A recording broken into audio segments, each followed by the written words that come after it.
மிதுன ராசி சேர்ந்த அன்பு சொந்தங்களுக்கு இந்த வாரத்துடைய ராசி பலனை பார்க்க போகிறோம். மிதுன ராசிக்கு அதிபதி புதன். புதன் இந்த வாரம் எப்படி இருக்காருன்னு பார்க்கணும். பொதுவாக என்னடா அது ராசி பலன் ஆரம்பித்தாலே உங்கள் ராசிநாதனை பற்றி பேசுகிறீங்கன்னு நினைப்பீங்க. அதாவது ஒவ்வொரு வாரமும் நாம் எப்படி இந்த வாரத்தை கடக்க போகிறோங்கிறத நம்ம ராசிநாதனை வச்சு தான் கடக்க முடியும், கணிக்கிட முடியும். அப்படி பார்க்கும்போது உங்கள் ராசிநாதன் முதல்ல எங்கே இருக்கார், உங்கள் ராசி வீட்டில் யார் இருக்கிறா, உங்கள் ராசி வீட்டுக்கு எந்தெந்த கிரகம் பார்க்குறாங்க, உங்கள் ராசிநாதனை யார் பார்க்குறா, இதெல்லாம் வச்சு தான் நம்ம பலன் சொல்ல முடியும்.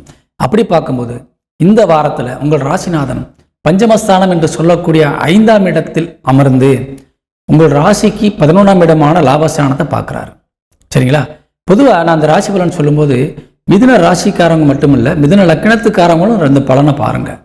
அப்போ உங்களுக்கு ரொம்ப ரொம்ப யோகமாக இருக்கும். ரெண்டுமே உங்களுக்கு சாதகமாக இருக்கும். ராசி பலனை விட லக்கின பலன் ரொம்ப 100% உங்களுக்கு சக்ஸஸ்ஃபுல்லாக உங்களுக்கு கை கொடுக்கும்.